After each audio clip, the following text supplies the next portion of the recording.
morning, good morning, good morning.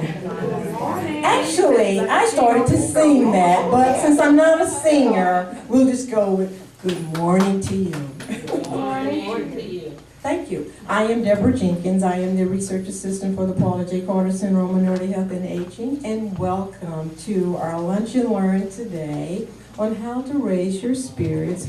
And it's wonderful that we have what I was just speaking to our presenter before he presents, that the center is, we're basically trying to reconnect with collaborations on campus, and he happens to be the first.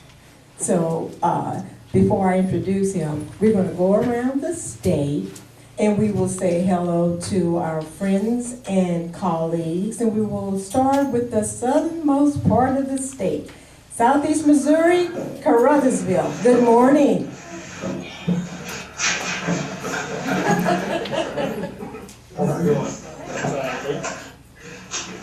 Carruthersville, going once.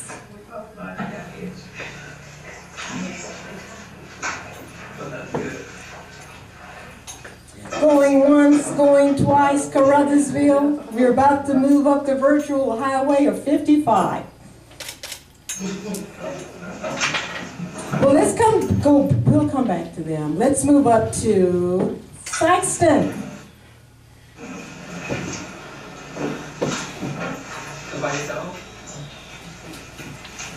Good morning, Sykeston.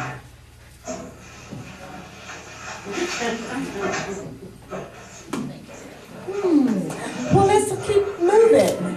Let's move on up to St. Louis. I see St. Louis. Good morning, St. Louis. She just muted her mic. Oh my. Press the button again, you muted it. Press the button on the mic again.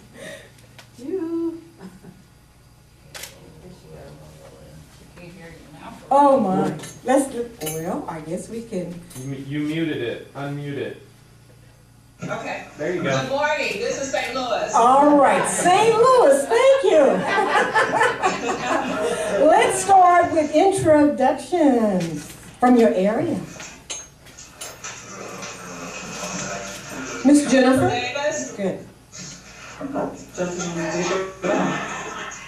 Joseph Turner. Daisy Taylor. Gloria Clay, Gloria Taylor. Margaret Cunningham, Mary Woods, Doris Johnson. Blessing Gaines, Dora Williams. Thayer Weaver. And that's it so far. All right, thank you, St. Louis. And of course, Miss Jennifer Davis is the community outreach worker for that area. Let's move on to Kansas City. Here we come. Casey. Hi, good morning. Can you hear us? Yes, we can. Okay. Tina Worth, and we'll go around the room.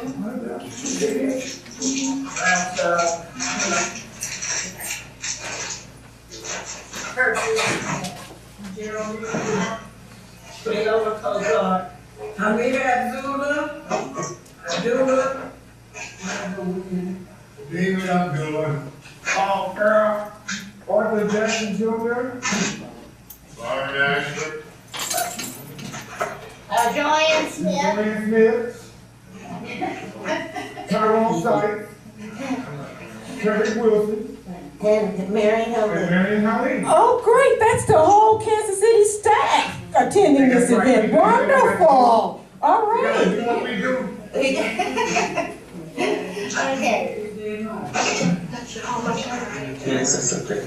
All right, Kansas City. We're going to try Carruthersville one more time. Carruthersville.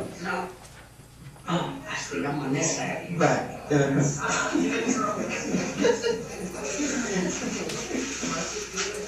Southeast Missouri. Are you hearing us?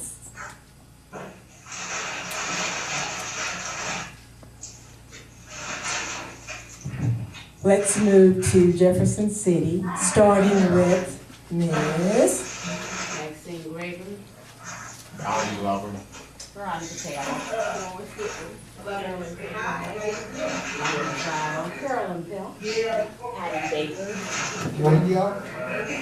Hugh Forward. Janet Flowers. Thank you for muting your mics. Now we're about to start our presentation for today.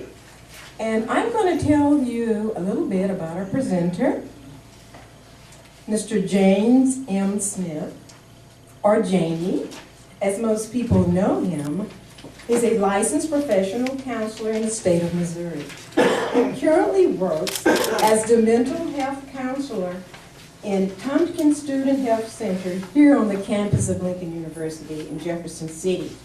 He has worked in the past in a variety of settings, including drug and alcohol rehabilitation, community psychiatric rehabilitation, and providing mental health services in a maximum security prison. Jamie serves on the board of directors for the Pregnancy Health Center of Central Missouri, located here in Jefferson City, and provides mental health counseling free of charge to young women and men who seek assistance at the Pregnancy Health Center. Jamie is married to Leslie, an amazing wife and mother. Together they have 3 children, Jacob, Caitlin, and Nathaniel. Without further ado, please welcome Mr. Jamie Smith. How's everyone doing today?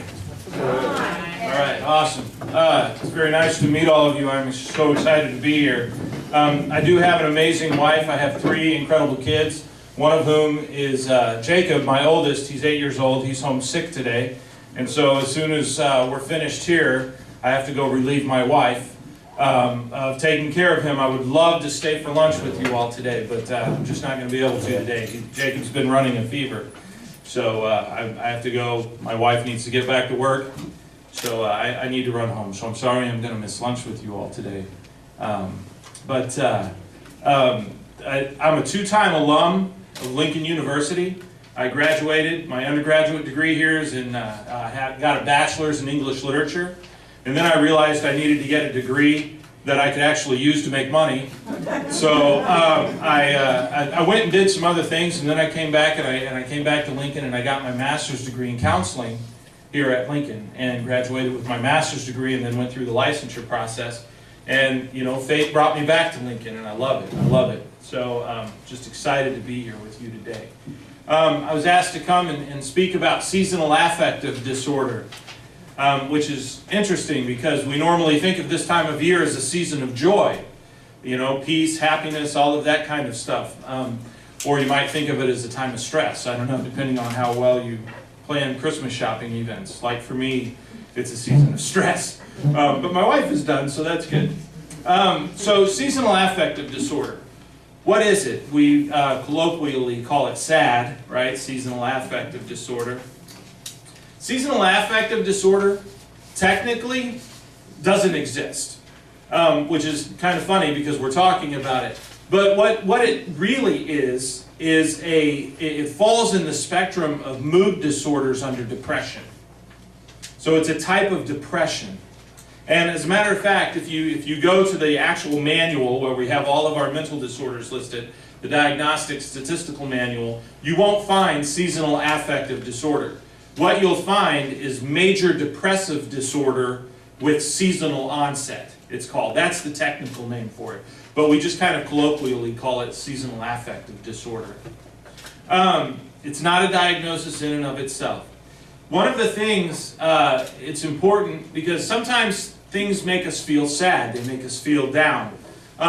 In order for it to count as seasonal affective disorder or major depressive disorder with seasonal onset, is that you have to have it for 2 consecutive years during the winter months. So if you just feel sad one winter, it's probably not depression with seasonal onset or sad. You have to have it, it's got to be a consistent thing that you experience. So we're going to move on and talk a little bit about the symptoms of depression. So how do you know what it looks like? In order to be diagnosed with seasonal affective disorder, or this type of depression, there's actually 9 criteria of depression, and you have to meet 5 of them. So if you meet 2 or 3, it's not going to be a diagnosis. The first one is that it's a depressed mood most of the day, nearly every day. Now, what is a depressed mood? I think it's very easy to get confused about what a depressed mood looks like or what it feels like. It's more than just being sad, because every once in a while we get sad. And the fact is that there's a normal mood range that people fall in. They have their good days and they have their bad days. And what happens is our moods go up and down within that normal range, right? Depression is when it drops way below that normal range. It drops way below that normal range. And people who are depressed don't really talk about feeling sad a lot. Sometimes they do feel sad. Most of the time they talk about feeling numb. That they just don't feel anything at all, happy or sad. It's just, everything is just kind of blah. This leads us to the second characteristic of depression, which is a markedly diminished interest or pleasure in all or almost all activities most of the day, nearly every day. So there's a technical name for this. It's called anhedonia. And if you want, I can spell that for you. A-N-H-E-D-O-N-I-A is how you spell anhedonia. And what it means is literally the inability to experience pleasure. The inability to experience pleasure. So imagine that you're at a family Christmas gathering, for example, or a family holiday gathering. People are getting together for the new year, and you're there, and they've prepared this sumptuous meal, right? I mean, with all the fixings, the stuff that we all love.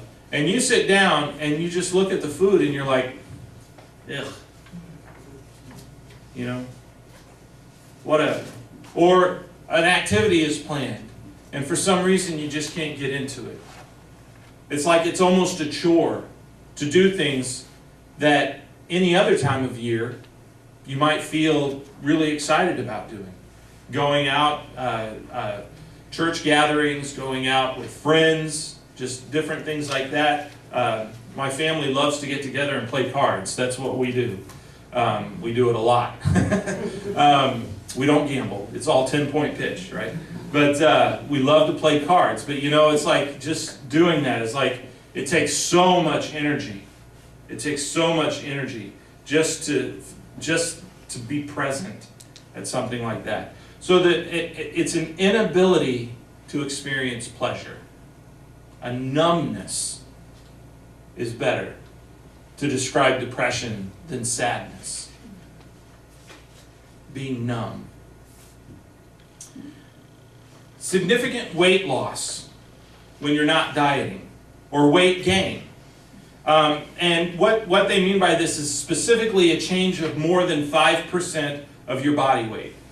So you're not dieting, you're not trying to lose weight, you're not really trying to gain weight, but you just find yourself eating. Sometimes when we feel this numbness, because you know the number one abused mood-altering substance is?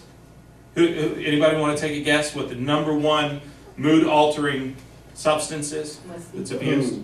Food. Food affects our mood. And when we eat those really rich, sugary kinds of foods that are high in fat, right? It elevates our mood for a little while. It gives us that little spark of energy, maybe to get us over the hump, to get to that party or something like that. It makes us feel a little bit better, the comfort food, right? But then we start gaining weight. But it's not intentional. We're not trying to gain weight because we're not wrestlers on a high school wrestling team, right? So, or you just lose your ability to eat because the food just doesn't taste good. It could be your favorite snack in the world.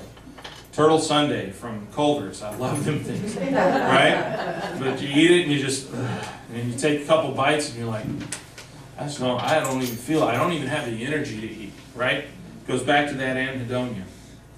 So significant weight loss or weight gain, changes in appetite. And you experience this nearly every day. And it's present for like about a 2-week period. It's not like just a bad day where you just don't feel like doing anything.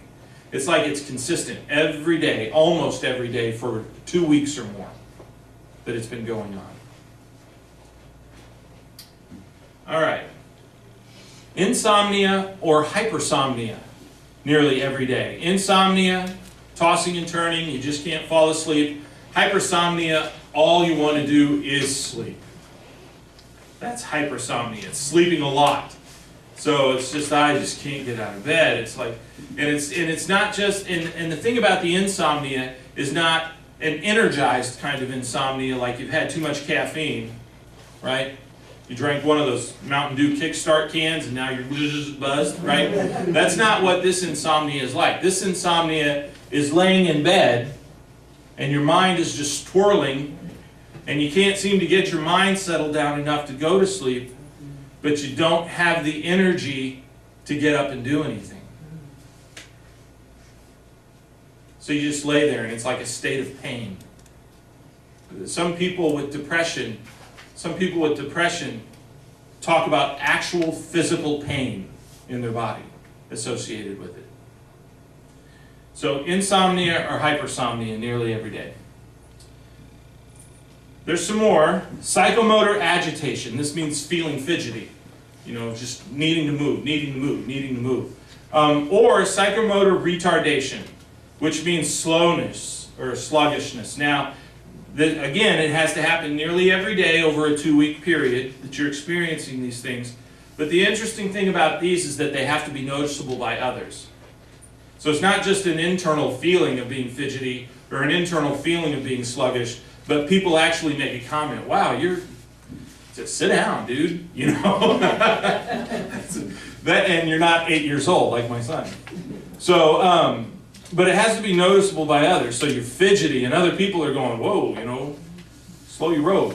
Not just merely feeling fidgety or sluggish. The sluggishness.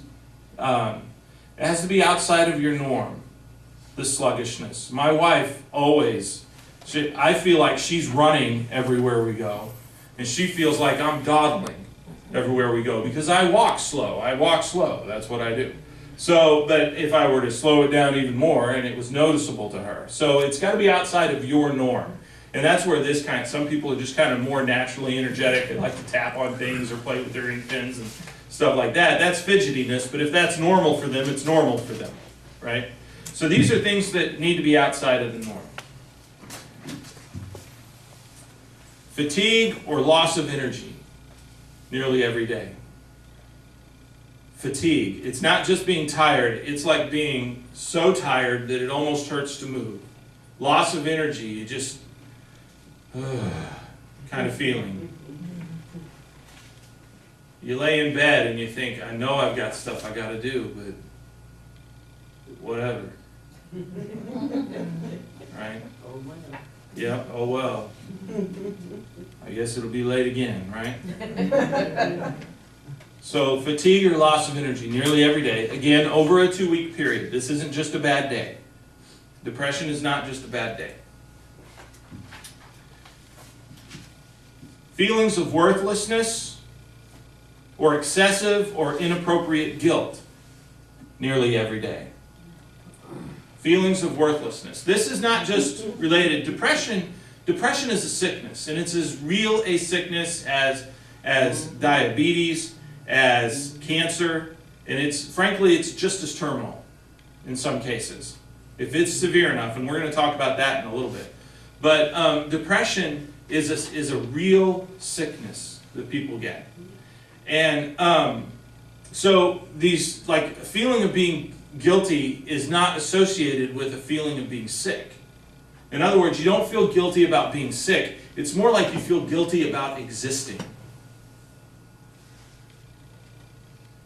Why am I even here? And it can be associated with thoughts like other people would just be better off if I were gone. We're going to talk about that in just a minute too.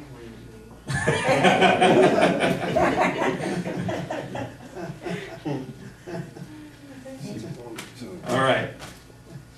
So these feelings of worthlessness. What am I contributing? What am I worth? You know, I can't do anything. I'm a burden to other people. Those kinds of thoughts can go along with this.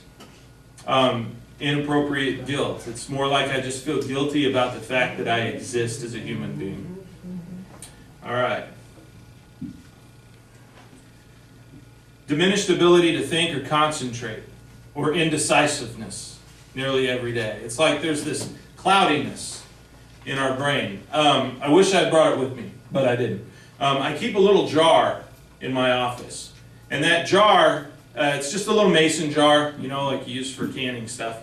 And I've got some water in it, and I've got some dirt in it, and I've got some sand in it.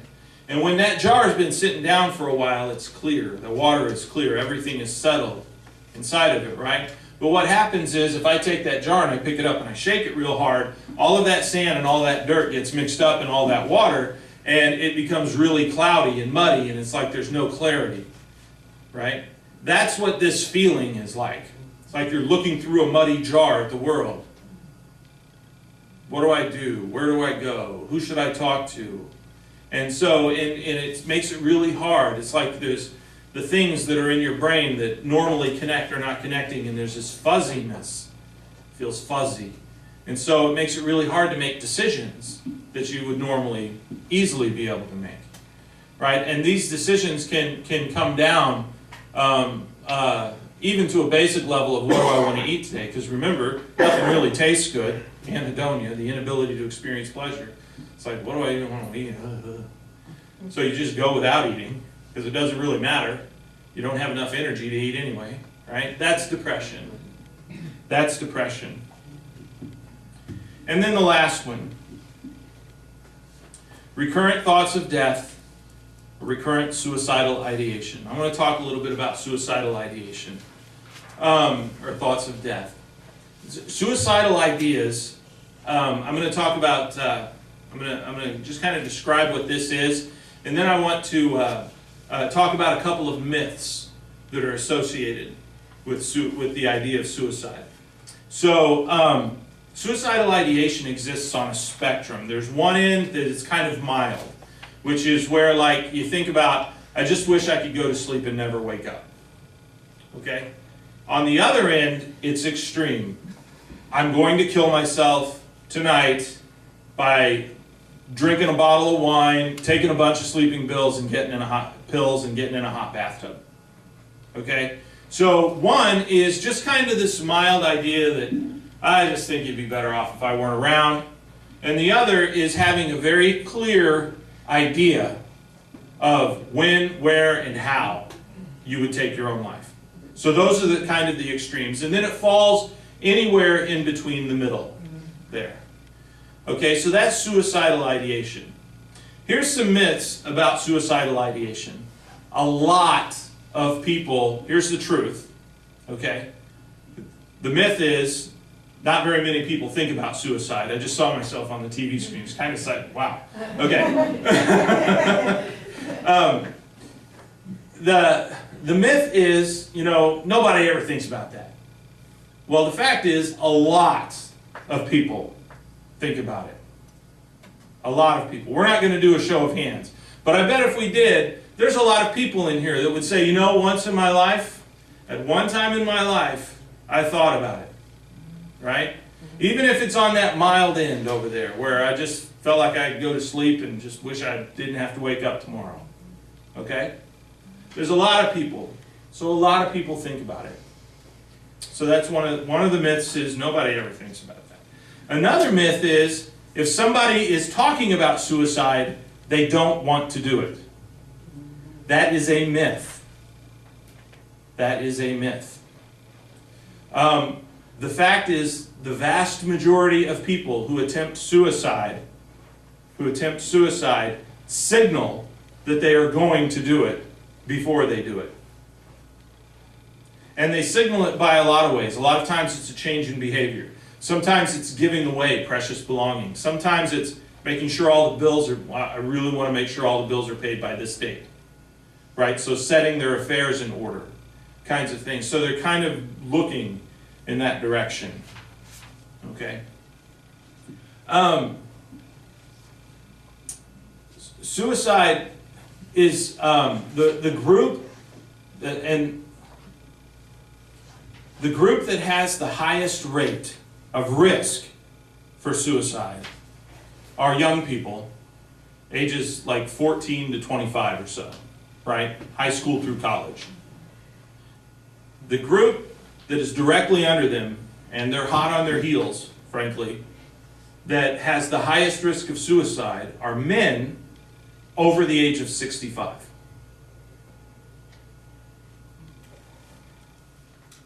So the group most at risk for suicide are adolescents and early adults. The group that is second most at risk are men over the age of 65. There's several reasons for that. We're talking about this second group now. As men age, you know, so much of our identity and so much of our self-worth is based on what we can produce and what we can do and how we provide. And as we age, you know, we enter into retirement, and maybe those things start getting kind of diminished. We find ourselves less and less able to do things. I have a very, very good friend right now.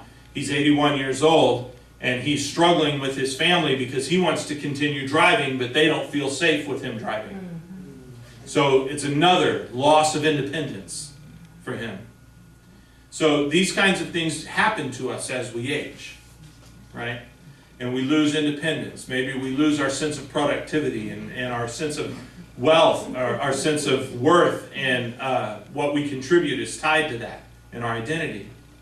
So that makes men at high risk. Another reason is because as we age, our friends start to move on to the next world, right? They die.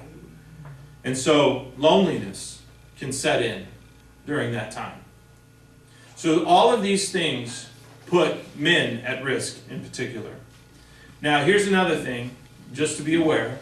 Women attempt suicide more frequently than men do, but men are more successful at it than women are.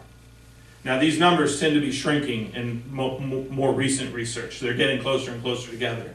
But the reason traditionally has been because men tend to use more violent means. And so women will use more passive means like taking pills, so there's time for intervention. Men tend to use more aggressive means like a gun. And once the trigger's pulled, it's pulled. There's no time for intervention at that point, right? So men tend to be more successful at it, even though women attempt more often. This is important. Another myth that's associated with suicide, and we're talking about this in the context of depression, remember. We're going to get back on track with depression in a minute, but I feel like these are important points that we need to make. Another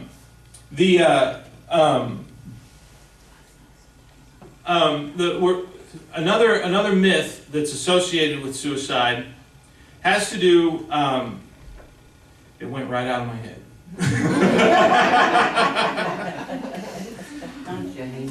I do, and it'll come back to me. Oh, okay, here it is.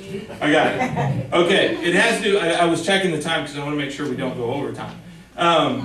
Another myth that's associated with suicide is that if you ask someone if they're thinking about killing themselves, you might give them the idea that it's a good idea.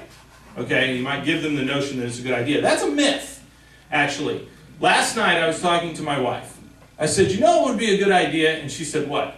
And I said, if Disney Cruise Line set up an Alaska cruise that was based on, and kind of themed on the movie Frozen.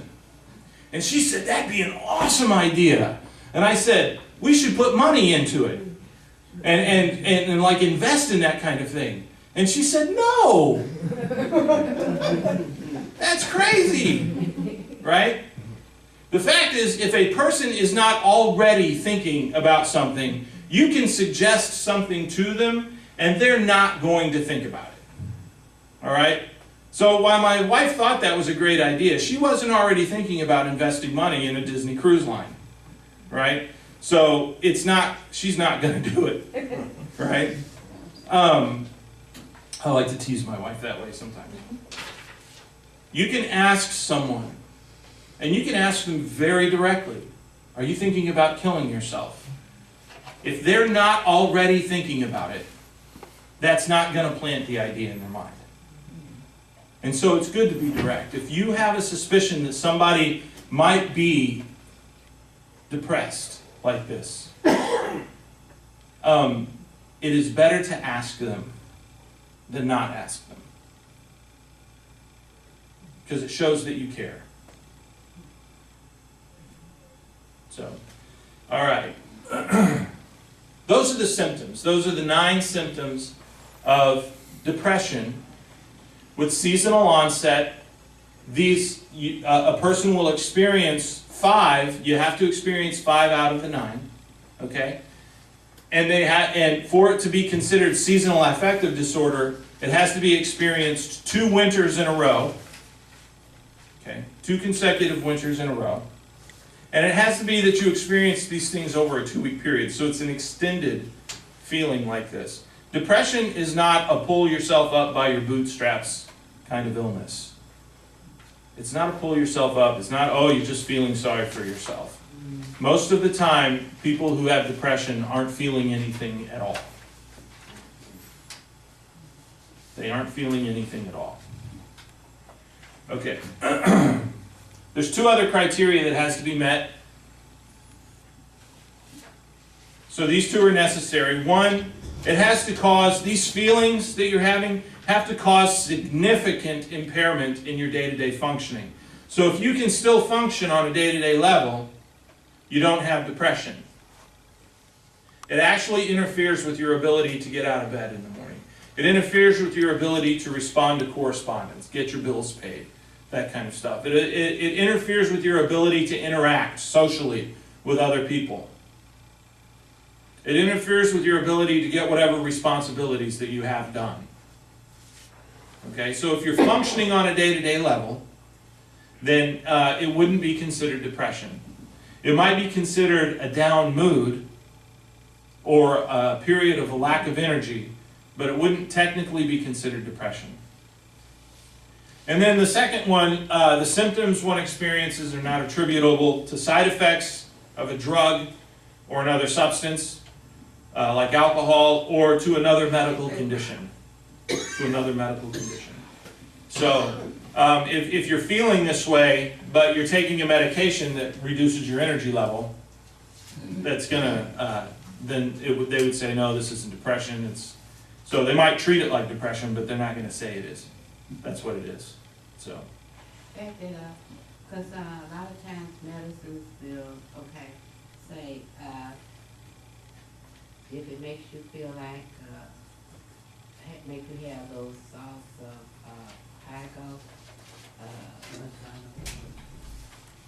suicidal thoughts, that your doctor knows right away? Absolutely. The question was that if you're taking a medication that is associated with like having suicidal thoughts, so you're taking this medication, because there are some medications that can actually do that. For some reason, they trigger that part of the brain that makes you think about suicide, or makes you think about being violent towards someone else, right?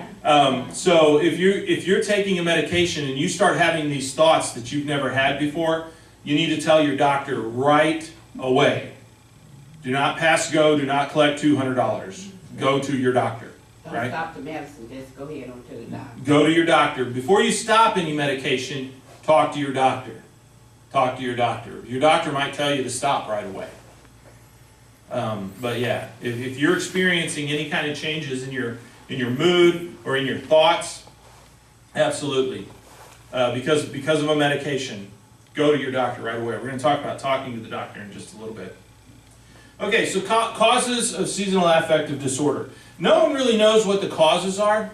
There's several theories. So you've got physiological theories. A physiological theory has to do with your actual physical body. So one is that it's related to natural hormonal changes that occur within the brain that are cyclic based on the time of year. Because our bodies respond, right, to the weather. And it's very interesting in the winter months. There's less sunlight, right? And so sunlight actually helps our bodies to create certain vitamins, certain hormones within our body. So hormonal changes in the brain, and particularly serotonin. Serotonin is affected by sunlight. Serotonin is an endorphin in our brain that makes us feel good. It makes us feel better. It helps to regulate our thoughts. So the more sunlight, the more serotonin the brain makes. The less sunlight means less serotonin and therefore depression. What they have found associated with depression is a lack of serotonin in the brain. So, and since serotonin is affected by sunlight and there's less sunlight in the wintertime, it would make sense. There would be less serotonin in the body. Diet and exercise affect how we feel. The winter season, beginning with Halloween, really, because of all that candy, right, that's available, is a time of eating a ton of junk, right? We eat a ton of junk during the holiday season. Sugar-rich foods. And sugar brings us down. Sugar brings us down. Sugar is one of those foods that when it goes into our bodies, our energy level goes whoop, way up high.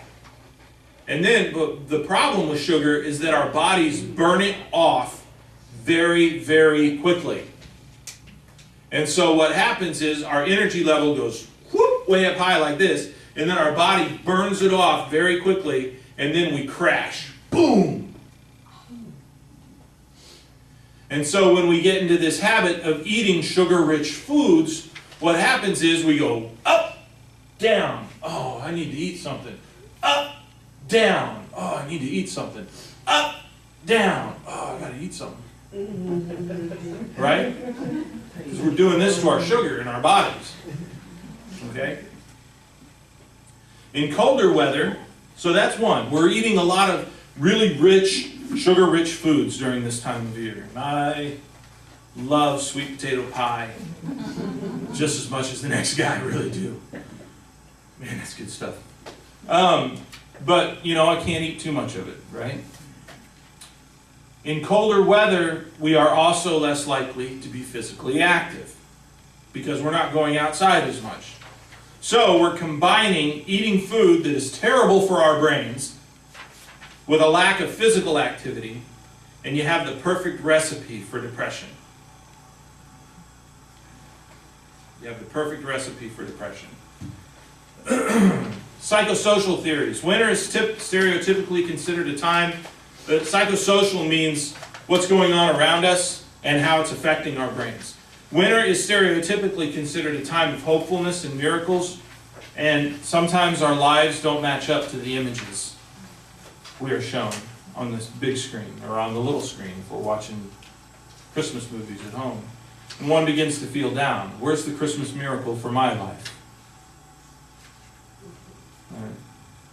Where's the miracle on Sardonyx Drive? That's the street I live on. Right?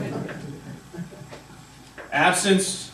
So that's one thing. We're bombarded with these airbrushed images, really. You know, the magazines that airbrush the images of the models. And everybody thinks how beautiful, but really it's fake. Well, we're shown all of these airbrushed images. And we think, why isn't my life like this time of year? Where's my Christmas miracle? Absence or conflict within family members may cause emotional distress, which leads to depression. The holiday season is billed as a time for family, so the feelings of absence or conflict may be amplified during this time of year. So we begin to feel down because of conflict, because of absence in our families. We feel those even more during this time of year. So how do we avoid getting sad? Seasonal affective depression. The most important thing you can do, actually, is exercise. Being physically active by walking or other exercise produces the endorphins like dopamine and serotonin in our brain, elevating our mood and increasing our energy level. The more dopamine and the more serotonin we have in our bodies, the better we feel. And exercise produces those. It's like it becomes a dopamine serotonin factory. Boom, boom, boom. All right. We're going to watch our diet. We're going to watch it all the way into my mouth, right? We're going to watch what we eat all the way in. Enjoy the holidays, but we want to make sure that we're not overindulging in foods that negatively affect our mood and energy level. That's just about everything that's on the table this time of year, isn't it? So we're going to make sure we're maybe portion control, right? Portion control. Ooh, that's hard, isn't it? It is hard. It's gone. Only way you can avoid it, don't cook much. Yeah. Mixing in fruit during this time of year, you know. Sports candy is one of the shows my kids watch calls fruit sports candy. So mixing in some fruit. Fruit is so good for us, and vegetables too. We want to stay active with our friends. I have folks here playing cards because that's what I told you. That's what my family does. So go to parties, meet people for lunch, watch Christmas and holiday movies, but remember it's not real. You know, whatever. Play cards with your family, go to church gatherings, whatever it is. But stay active with your friends. Sometimes when we're feeling depressed, it's like a hump. So we got to get over that hump of getting active because we don't feel like we have the energy. It's like, oh, another holiday party. I'm just tired and I just don't want to do anything right now. But if you actually get over that hump and go to that party, you'll find yourself feeling better. Just being social. So be social. Don't isolate during this time of year. Talk to your doctor. Your doctor can help you if he or she, your doctor cannot help you if he or she does not know what's going on with you. So talking to your doctor. Don't be afraid to be honest with your doctor. Don't be afraid to be honest. Some folks experience the attitude that it is just the winter blues. That may be. It may be just the winter blues, the winter blahs. But if you begin to experience more serious thoughts or notice significant difficulties doing your normal activities, it might be more than just the winter blues. It might actually be depression. And that might need some more serious intervention. Many times, before, a lot of people are like, I don't want to be put on a medication, right? And that's fine. I'm not a big advocate for medication. For me, medication is a last resort. Let's change our behaviors. Let's change our diet. Let's change our exercise level. Let's change our social interaction level. And let's try to approach it through those things first. And then, if none of those things are working, let's go to medication. That's usually the way I approach it, but I'm not a doctor, right? Don't be afraid to talk to your doctor about it, though. It is a real illness. Depression is a real illness, just as real as diabetes, just as real as hemophilia. I don't know if any of you have heard of that. I'm very familiar with it in my family. Just as real as any other illness that you can think of, the physical illnesses, right? It's very real. So, this is our conclusion, and then we'll have a little bit of time for questions. Seasonal affective disorder is a type of depression. It's experienced during the winter months, specifically. Very rarely people can get seasonal affective disorder during the spring. They're not sure why. But for the vast majority, it happens during the winter. Symptoms of depression become so severe that an individual experiences difficulty functioning in his or her day-to-day activities. So that's the first thing. The best way to manage seasonal affective disorder is to avoid it in the first place, if you can. One can avoid it by doing good exercise, having good social activity, and watching their diet. And lastly, it's really important a person should consult a doctor if symptoms begin to interfere with functioning, or a person begins to experience suicidal thoughts particularly. Don't keep those a secret. Don't keep those a secret. The thoughts in our brains and the feelings that we feel get stronger as we attend to them. By getting help for them, we can kind of make those thoughts and feelings dissipate. Go away. All right. Questions, comments, thoughts? Well, let's go to the satellite locations. Let's start with Kansas City. Kansas City, do you have any questions? Yes, we do have one question. My name is Linda Wynn, and I have a dear friend of mine who is depressed. And I brought it to her attention, and she said she didn't even know she was depressed. And then I thought about a medication, and without telling her, I looked at her scripts, and she is taking Lyrica for incontinence. But Lyrica, one of the side effects is depression. And so I went to the doctor with her, and she didn't tell him. And so I just sat there, and she didn't say anything. We had discussed that. And so he knew, he said she was depressed. He even saw it. And you know, she didn't even speak up for herself.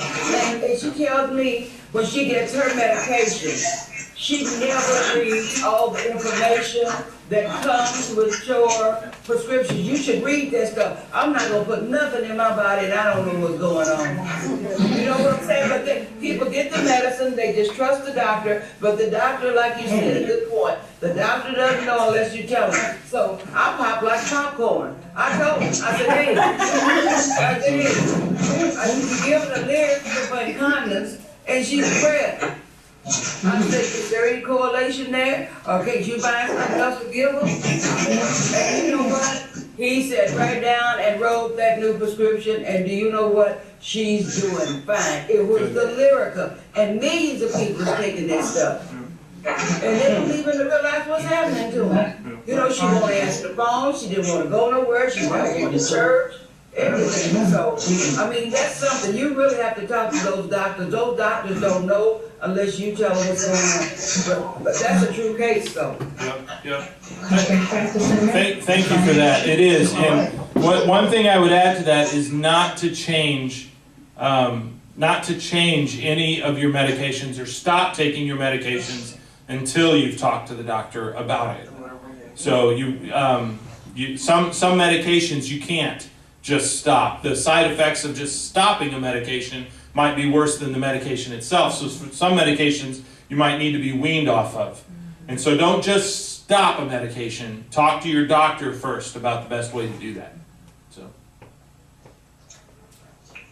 Any other questions, Kansas City? If not, we're gonna move on to Jeff City. Any questions? We don't have any more questions, thank you. Thank you. No, but I appreciate you bringing this subject up, because I sat here reading this in the beginning before you started, and I thought, I didn't know I was sad and depressed. And then I started, so it does pay to once in a while just look at yourself too. But thank you for the subject. Anyone else? Comment? I too want to thank you, because I do a lot of traveling, driving miles and miles, and when I get drowsy, something I ever have is eating a candy bar. And I just, through your explanation, found out what that candy bar was doing for me, which is virtually nothing, but it does pick you up for a few minutes. Yeah. Thank you. St. Louis. Hugh Falls, I'm sorry. I have two things, but I forgot one. Number one is I make awesome sweet potato pies. You can buy it. Okay? You're on. And let's see, the other one, what was it? The seasonal part of depression, it doesn't have to be seasonal. No. It can be continual, right? Yes, Okay. absolutely, yes. The question was that seasonal, we were talking today about seasonal depression, but the fact is depression is an illness, and this is just one form that depression takes. So depression can take many different forms and have many different causes. So absolutely, this is just one form of depression. Those 9 symptoms that I gave you are the symptoms of depression. What makes seasonal affective disorder different is that it happens only in the winter. But if you're experiencing those symptoms any other time of the year, it might be a good idea to talk to your doctor about that. Talk about, you know, I got this information, just can we talk about depression a little bit? Yeah, absolutely. One other comment, I'm Okay. sorry. I had a stroke, and I noticed that the people in rehabilitation with me were all depressed. And I was never depressed. And the ones that were depressed are now not living any longer. So thank goodness I didn't have depression, you know. Right, yeah. It is like I said, depression is a real illness. And given all of the right circumstances, it can be just as terminal as any other illness.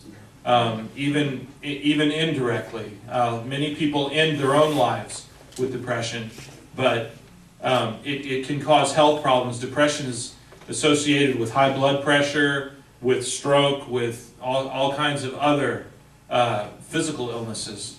So, absolutely.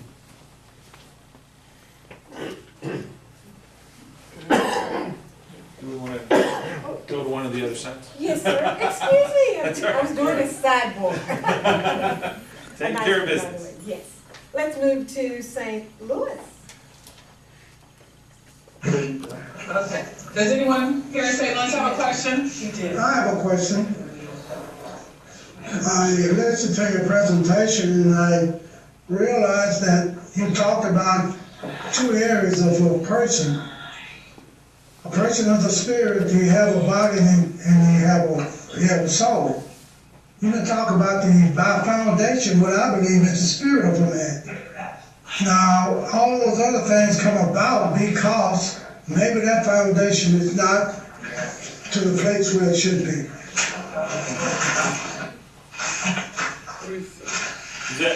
I do not disagree with you, sir. Depression can have a lot of different reasons. It could be just a physical health thing that causes it. It could be something in our spiritual lives that is out of whack.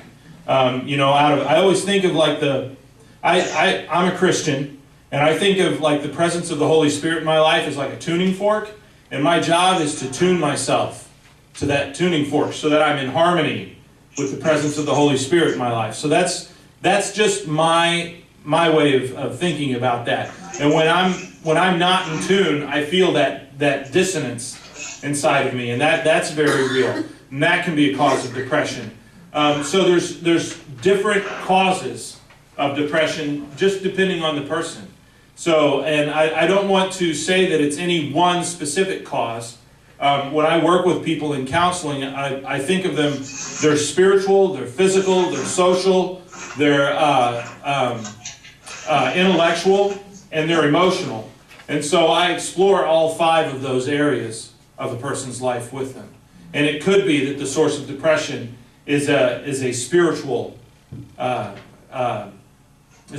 problem. In which case I usually refer them to their pastor, because I'm not equipped to work with somebody on that level.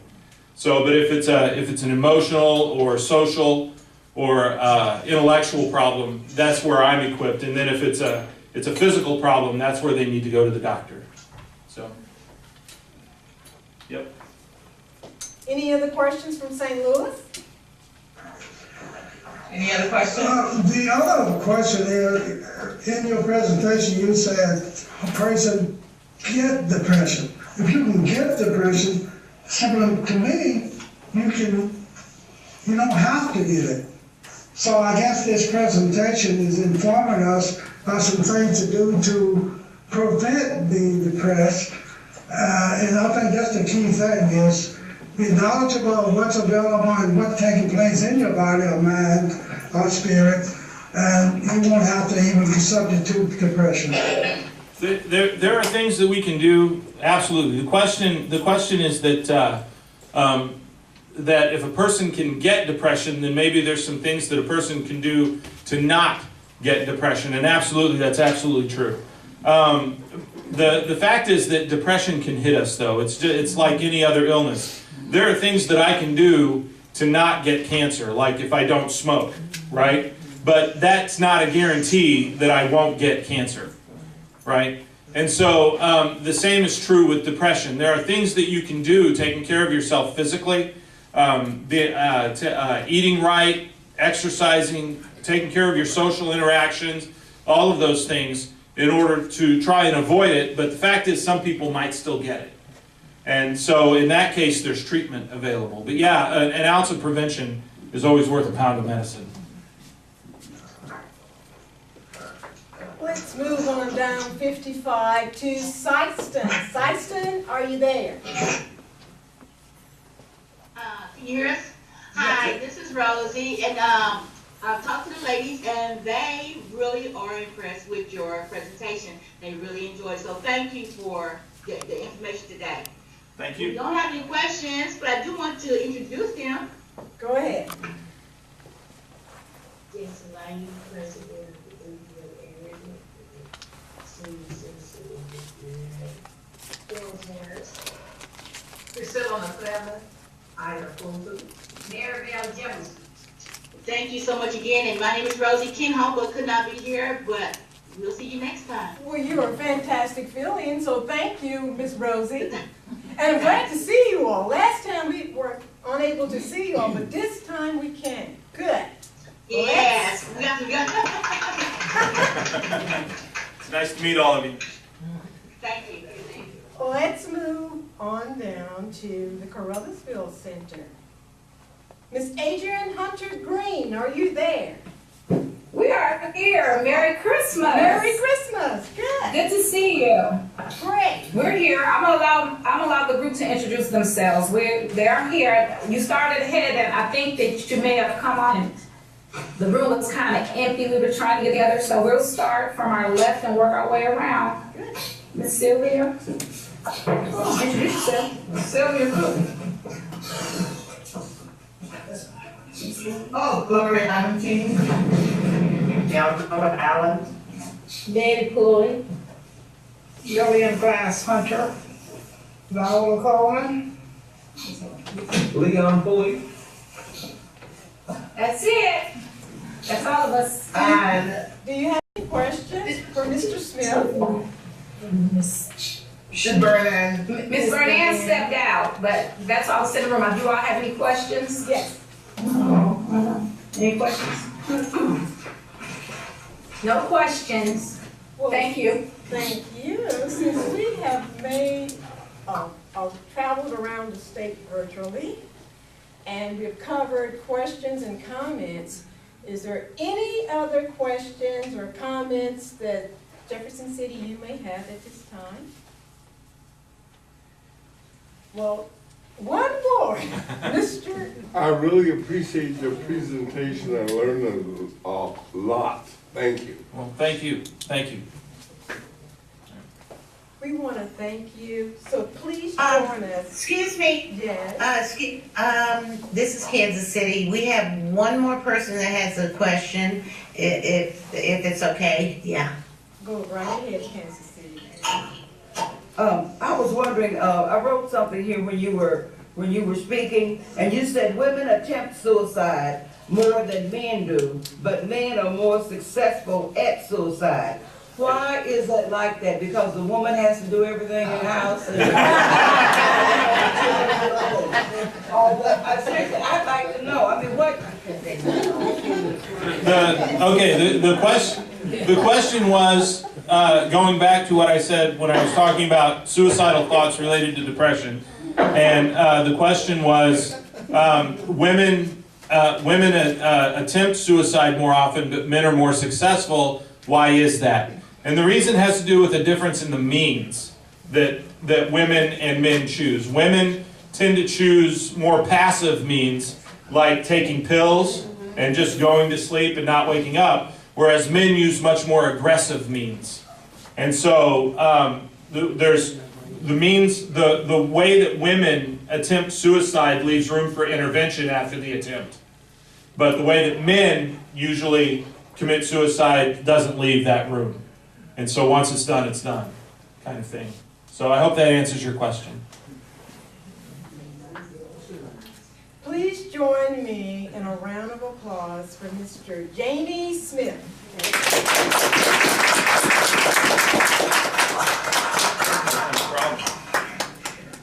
At this time, we have been joined by Office of Minority Health and Mr. Joseph Palm, who is the Chief of Office of Minority Health, is here, and he will come forth and say a few words to you around the state.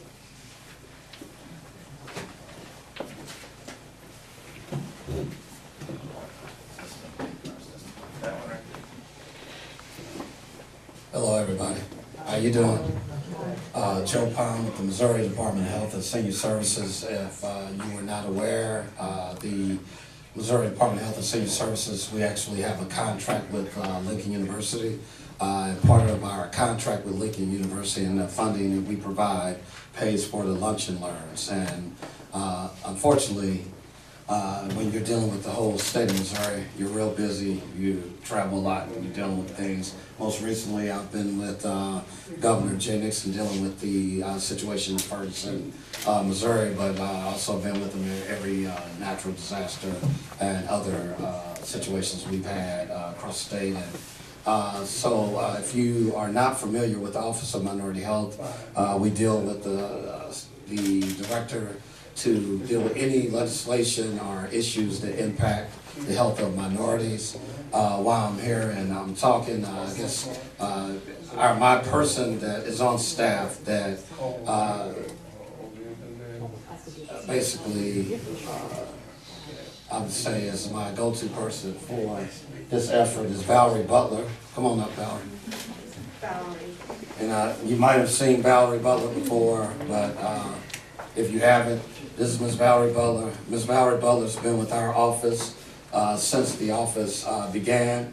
We are 25 years strong, so you know, wealth of knowledge in that. Also would like to, while she's here and just happens to be this way today, I'd like to bring up Patricia Llanos. And Patricia Llanos has come on board as a project specialist with the Office of Minority Health. Patricia Llanos is a MPH graduate and also attorney. And I thought it was important to have someone with those type of skills because we have to look at a lot of policy and legislation and how it impacts health in our population. We have over 1 million minorities in the state, and I can tell you that we're dealing with everything that the department deals with. Everybody familiar with the Missouri Department of Health and Senior Services? Okay, so you know we deal with everything with senior services, Meals on Wheels, and all kinds of things, but we also deal with all the chronic diseases, birth and death records. We deal with a lot. Most recently, we were dealing with Ebola. So, you know, it's a for real office, deal with a lot. But the biggest thing I want to let you know is if you need anything, Ms. Valerie is my representative, and she does a great job, beautiful person. So we love you out of our office, and we also sponsor MEMA. I don't know if anybody here attend MEMA? Okay, Tell us so what it is. MEMA is the Missouri Institute on Minority Aging. Okay, and we hold that conference every year. There's that conference and basically the Show Me Summit on Aging that comes out of our department, but we're proud to work with Lincoln University. Dr. Rome is a great president. We've had a number of meetings, and we're meeting on a number of big things that I think he wants to do. He's a great president, and I can't say enough about how happy I am to see him as the president, and Bon Matthews is a great person also. Yes, sir. I would like to say this is Dr. Rome's mother-in-law. I'm sorry. Oh, I didn't know that. Okay. Well, that's great. Well, when you see your son-in-law, you can tell him I didn't know you were his mother. And I was saying some good things about him, okay? So, you know, hey, that's why you gotta be careful. But I tell you what, we love our seniors. If nobody ever tells you this, we could not do it. We could not run the state without you. So many seniors are taking care of their grandchildren, great-grandchildren, and you know, we wouldn't have, even though we need better outcomes, we wouldn't have the outcomes we have if grandmas and great-grandmas were not stepping in to help with these children. So, you know, I just want to let you know, I appreciate you. We love you. I want to wish you a happy holidays and a happy new year.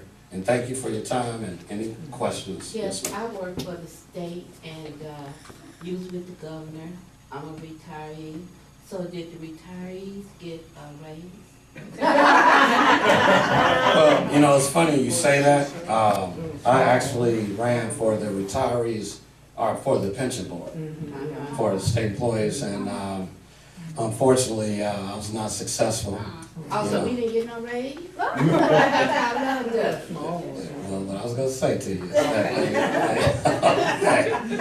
okay, you have a Moser's pension board system. Yes. You gonna let me say it? You're not gonna let me say it, I'm gonna be quiet. I got a buddy that say this, he say, if you do all the talking, you're always gonna be right. Okay. Okay? You know how grandparents are. Yes, ma'am. They always right. Go Yes, ahead. ma'am, you're right, okay. So you're right.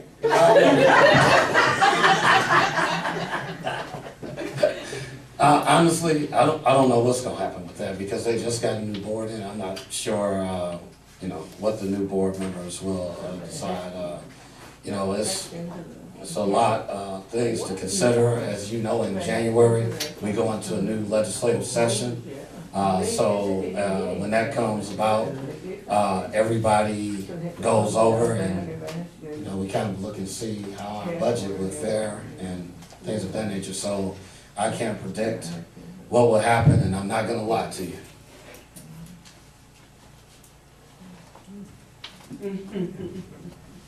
You told me not Grandma? to say nothing. Grandma, If Grandma was always Grandma. right, I know I would get a raise.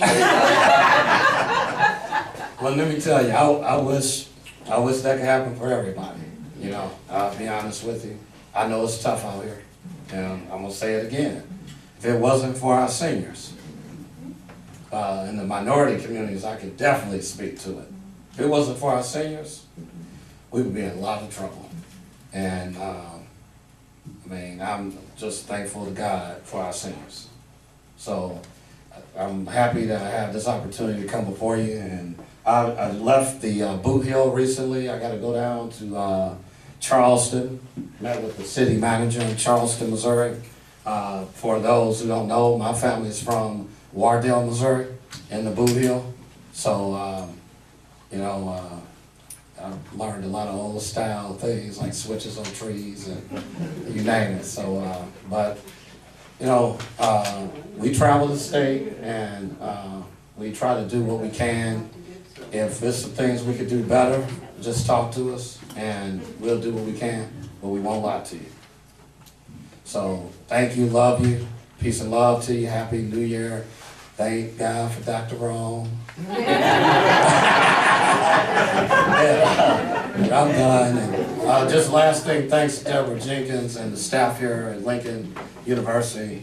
They do a great job, even with the technical assistance and this. It's just beautiful because I remember when we started out and we said we want to reach seniors across the state. We got a Paula J. Carter board, and there's Glenda Meacham Kane. I'm real happy to see her. She retired from our department, and like I told her, you know, she retired and she's still volunteering and helping. So, you know, that just speaks to things about the people that we have here. But I just want to thank you, Lincoln University, and thank you. Peace and love.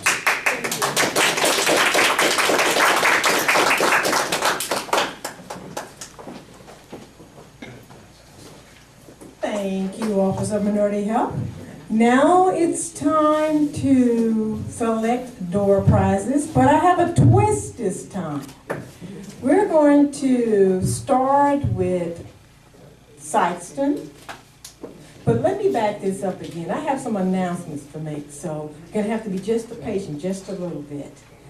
The announcements that I need to make is there were many letters sent across the state, and we're wanting recipes from you because the center is creating a cookbook as a fundraising event, and we are needing your recipes. So if you have a favorite recipe, please submit that to your satellite coordinator, and I'm sure someone can scan and forward that here because we only have 30 recipes and we need 150.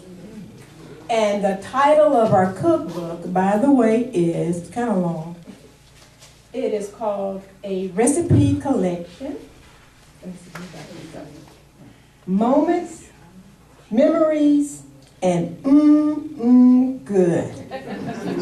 A recipe collection from the LUCE Paula J. Carter Center on Minority Health and Aging. So I do hope that you may have a recipe that you might want to submit. Mine is a girdle buster, and that's for the dessert section of the book. And it's really good. I can make the low calorie version or the high calorie, but it's a really good recipe, and it's about 30 years old. So I'm hoping that you will forward that to Miss Glenda Meacham Kane, and the main number for the center is 573-681-5530. Now moving on to our next possibility of a lunch and learn, which will be the last Wednesday in February. This is tentative, and it will be, of course, on heart health, and that date is February the 25th, and it will be 2015. We will definitely have a lunch and learn in celebration in April of Minority Health Month, and the date for that lunch and learn is April 29th, 2015. Please feel free to write this information down, but we will be contacting you and sending out information relative to our events. Now, let's go back to the door prize selection, starting with Caruthersville. What we're going to do this time, we're going to select the oldest person who's attending at each area. So, is there anyone from Caruthersville that is 80 years old? Caruthersville? Yes. And who? I'm 81. Is there anyone older than 81? Yes. No. She just stepped out for a few minutes. Who's older than Miss Bernard Thompson. How old is she? 85. Oh, well, can someone tell Miss Bernard Thompson going once, going twice? Because it's going to the person that is present and is the oldest person. What'd she say?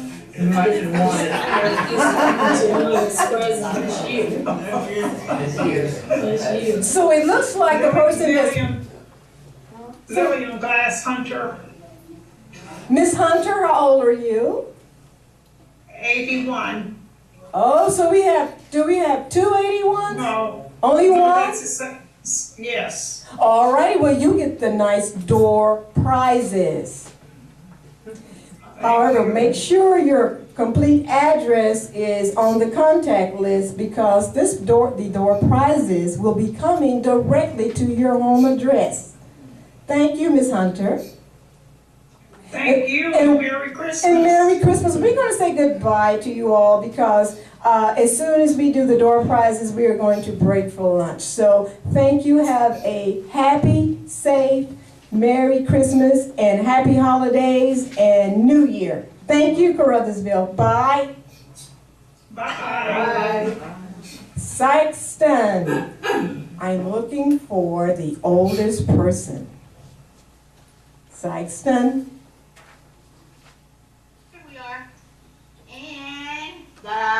Actually, when we done our polling before you told us that, the same person won. So it is. Go ahead. All right, Miss Fulton. Please make sure that your address is on the sign-in sheet, and we will mail door prizes. I'm planning on definitely mailing door prizes out today. Thank you, Sykeston. Have a Merry Christmas. Happy New Year to you too. Bye-bye. St. Louis, here we come. St. Louis. All right. Who's the oldest person in here? 81, 80, 75. No. 70.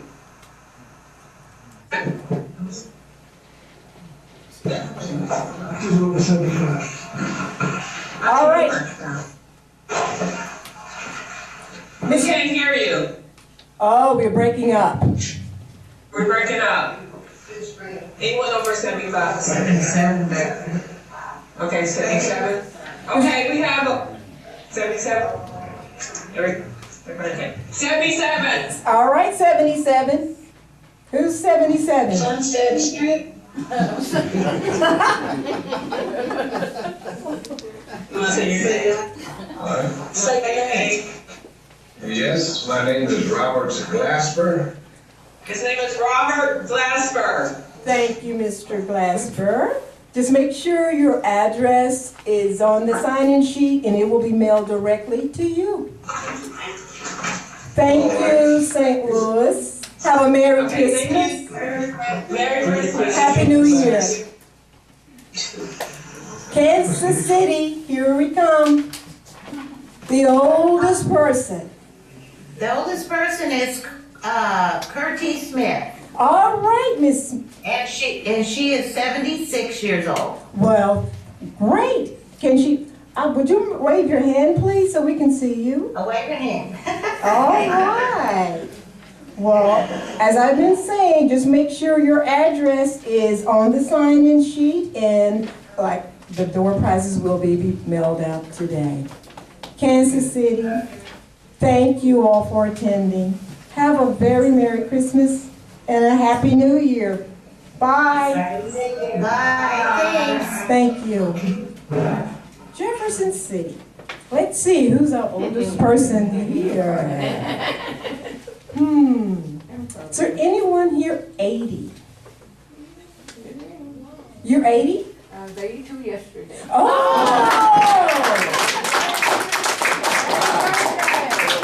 How nice!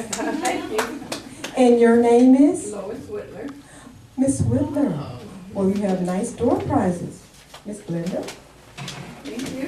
Thank you. You're very welcome.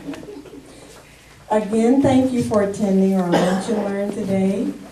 Hope you have a very Merry Christmas and a Happy New Year. And we do have lunch for you. So at this time, we will dismiss. Hope to see you all again next year. Thank you for attending the Lunch and Learn today.